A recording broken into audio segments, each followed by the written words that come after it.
A review copy was provided by Cubite Interactive. Thank you guys for supporting the channel. You are amazing.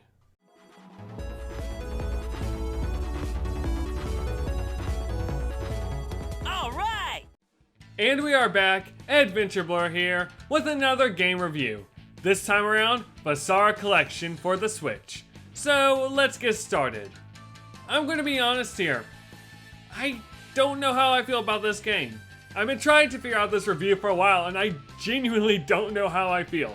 Let me just go over the game a little bit and then I'll get into why I feel this way. Vasara Collection is a collection of 3 different games in the Vasara series, which is why it's called Vasara Collection, but you know. The Vasara games are pretty much your standard shoot 'em up. You go around, fly through an area, and just shoot anything in sight. They're standard, but still really fun. Vasara 1 and 2 both were originally arcade games in Japan, and this collection, if I'm correct, is their first time being overseas, so it is really cool. The game is very stylistic as well. It definitely stays true to what it wants to be, and I enjoy it for that. The gameplay, personally, feels very standard though.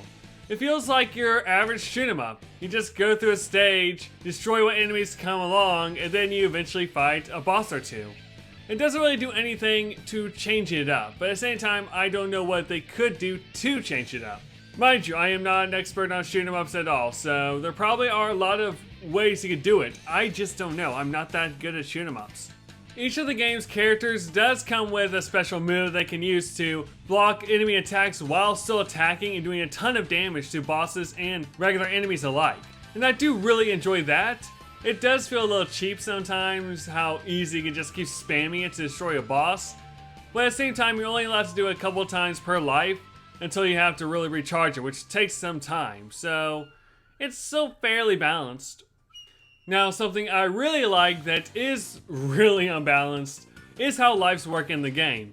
Because Vasara 1 and 2 were originally arcade games, how the game works is that you can actually add in tokens to continue your life in-game, just like how you would in an actual arcade.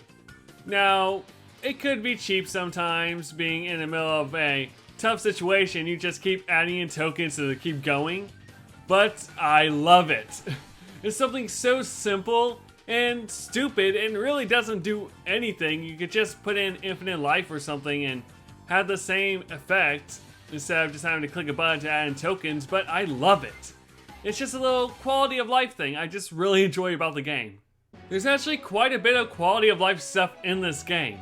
For example, they have it to where you can actually hold the Switch vertically to play the game instead of it just being up and down with the sidebars in the game.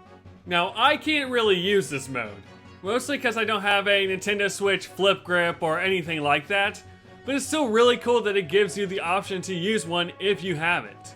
And for a game like this that is a shoot 'em up, it just seems perfect for it.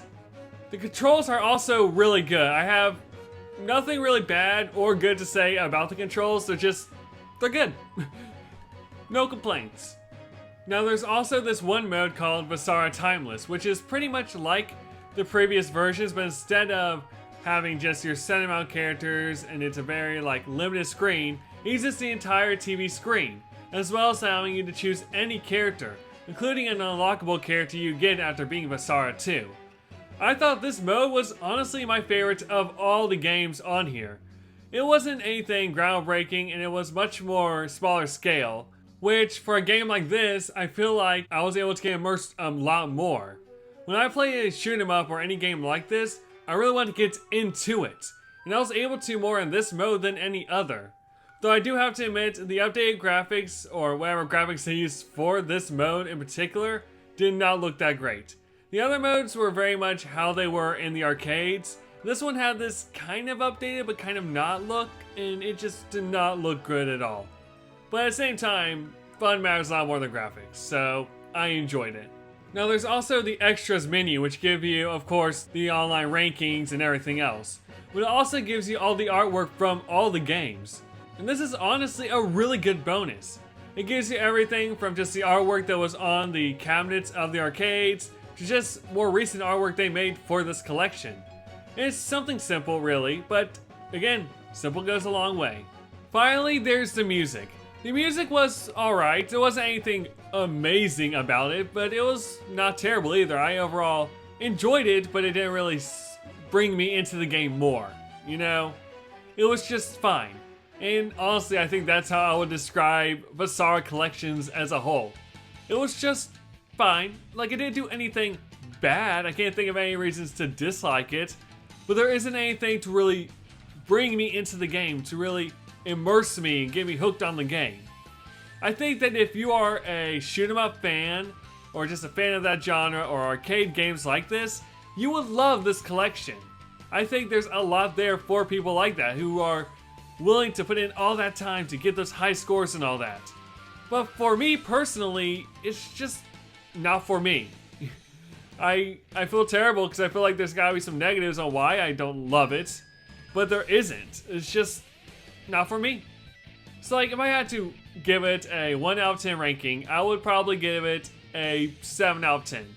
It was fine, didn't do anything really bad, but it felt lacking. It felt like it needed something there, something to really bring me into it, whether it would be a bunch of bonuses, even more than just the artwork, or just a better soundtrack, or maybe all the above. I don't know, but it needs something. But either way, it was still a really fun game. And thank you again, Cubite Interactive, for the review copy. And as always, this is AdventureBlur, and I will see you next time.